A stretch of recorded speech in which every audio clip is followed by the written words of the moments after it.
Selamat siang anak-anak. Silakan. Assalamualaikum warahmatullahi wabarakatuh. Waalaikumsalam warahmatullahi wabarakatuh. Bagaimana kabar anak-anak semua? Alhamdulillah. Untuk mengawali pembelajaran pada siang hari ini, silakan ketua kelas Mas Unggul untuk memimpin doa. Perhatian semuanya, duduk siap, gerak. Berdoa mulai. Bismillahirrahmanirrahim. Allahumma rzuqna fahman nabiyyin wa hifdzal mursalin wa ilhamal malaikatil muqarrabin bi rahmatika ya arhamar rahimin. Rabbi zidni ilman nafi'an warzuqni rahma. Rabbi zidni ilman nafi'an warzuqni fahma. Rabbi zidni ilman nafi'an warzuqni fahma. Subhanaka la ilma lana illa ma 'allamtana innaka antal alimul hakim. Dengan doa itu semoga memberikan kemudahan ketika keadaan yang masih dahulu ya. Adesta Deni, Hadir Pak. Unggul Prasetya Gemilang. Rahmat ini nantinya akan dimintai semua pertanggungjawabannya di akhirat. Bagaimana penggalan hadis yang disampaikan oleh Rasulullah, kullukum ra'in wa kullukum mas'ulun an ra'iyati. Di kita ini sebagai pemimpin bagi diri kita sendiri. Jadi semuanya akan dimintai pertanggungjawaban. Hari ini silakan untuk asesmen awal yang sudah Bapak berikan untuk dikerjakan. Baik Pak. Baik.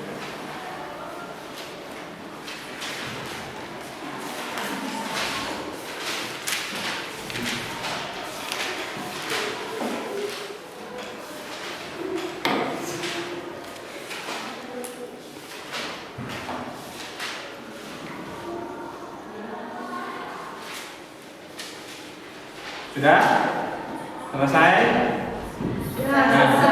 Asesmen awal digunakan untuk menilai seberapa jauh kemampuan peserta didik atau siswa-siswi dalam materi yang akan kita pelajari pada siang hari. Dalam tujuan pembelajarannya, yang pertama adalah meyakini hubud dunia, hasad, ujub, sombong, dan riya adalah larangan agama Islam. Yang kedua, menghindarkan diri dari hubud dunia, hasad, ujub, sombong, dan riya. Yang ketiga, menganalisa makna, penyebab, dan dampak negatif dari sifat tercela hubud dunia, hasad, ujub, dan sombong. Sementara kriteria kenuntasan yang diharapkan dalam pembelajaran kali ini, yang pertama adalah menelaah dan melafalkan dalil sifat tercela hubud dunia, hasad, ujub, sombong, dan riya. Kemudian yang kedua, menguraikan makna sifat tercela hubud dunia, hasad, ujub, sombong, dan riya. Kemudian merinci sebab-sebab dilakukan atau penyebab dari sifat tercela tersebut. Kemudian yang terakhir adalah bagaimana cara menghindari sifat tercela. Nah, ini tujuan pembelajaran dalam materi tentang akhlak tercela. Dalam materi ini, profil pelajar Pancasila dan pelajar rahmatan alamin yang hendak dicapai yaitu menanamkan nilai beriman, bertakwa kepada Tuhan Yang Maha Esa, berakhlak mulia, dan berimbang atau tawazun, serta penerapan nilai toleransi atau tasamuh. Akhlak ini terbagi menjadi berapa? 2. Apa saja? Akhlak muda dan akhlak majmumah. Akhlak mahmudah dan akhlak majmumah. mazmumah, silakan. Akhlak mahmudah yaitu akhlak yang terpuji, seperti menolong sesama manusia. Yang kedua, akhlak mazmumah yaitu akhlak yang tercela, seperti mencuri. Ya, bagus. Nah, metode discovery learning. Ada yang sudah tahu discovery learning? Discovery itu menemukan. Learning ini pembelajaran. Jadi menemukan dalam membelajar. Nah, konsepnya nanti siswa-siswi melihat tayangan video, simak bersama video yang Bapak tampilkan.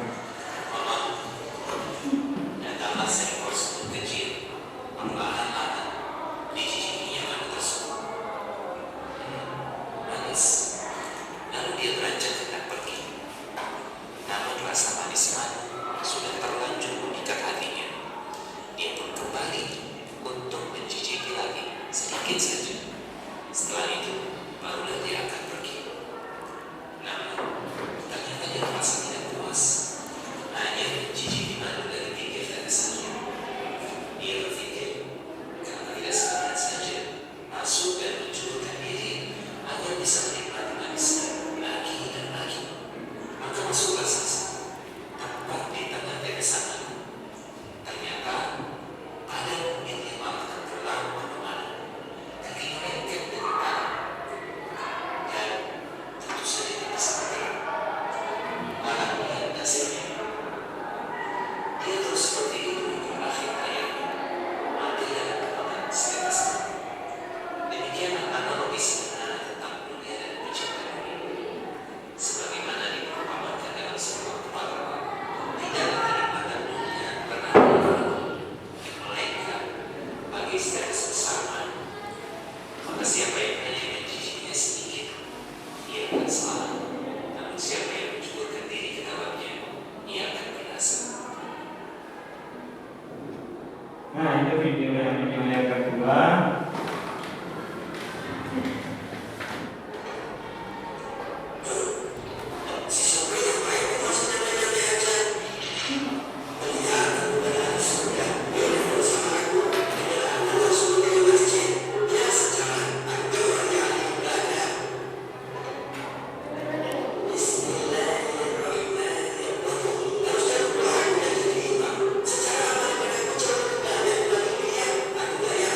Saya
didik. Ya, nanti dituliskan nama dan kelompoknya. Kemudian terkait dengan video yang sudah Bapak sampaikan tadi, kita akan membahas tentang 7 hubudunya, riya, dan takabur, sombong. Nah, silahkan untuk berkelompok terdiri dari 4 orang yang nantinya dipresentasikan. Hubud dunya maksud kulli khot'an, dan dari segala dosa dan kesalahan. Penyebab hubud dunya serakah, kibir, dan tidak mensyukuri nikmat. Itu tentang penyebab dari hubud dunya. Terus bagaimana? Saya Pak, Ya, ada pun cara menghindari dari hubud dunya yaitu dengan memperbanyak zikir kepada Allah. Dua, selalu mengatakan kematian. Dan yang terakhir, yang ketiga, yaitu selalu mengingat akan pertanggungjawaban di hari akhir. ya. Terima kasih atas presentasinya. Nah, jadi secara keseluruhan siswa-siswi sudah mampu memahami, mencari kembali dari video yang tadi Bapak sampaikan. Oke, untuk yang selanjutnya silakan dari kelompok perempuan untuk mempresentasikan. Adalah penyakit hati yang merasa tidak senang apabila seseorang mendapat karunia dari Allah. Ya, nah, asal itu orang senang nek kontone oleh terima oleh senang. Terus penyebabnya apa? Ada 2 Pak. Ya. Rasa takut dan rasa permusuhan. Asal ini disebabkan karena takabur dan adanya permusuhan atau dendam. Nah, terus bagaimana cara menghindarinya? Pak, Ya, silakan.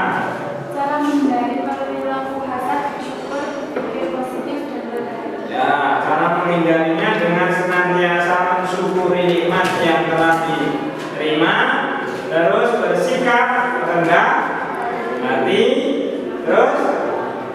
Oke, terima kasih. Sampai sini ada yang mau ditanyakan? Yang cukup? Kalau sudah cukup, tidak ada yang mau ditanyakan, Bapak sudah menyiapkan lembar penilaian asesmen akhir. Ya, silakan sediakan kertas untuk menjawab pertanyaan-pertanyaan. Bagaimana pembelajaran hari ini, menarik dan menyenangkan atau tidak? Di bagian apa yang paling menyenangkan dan menarik bagi peserta didik atau siswa-siswi dalam pembelajaran kali ini?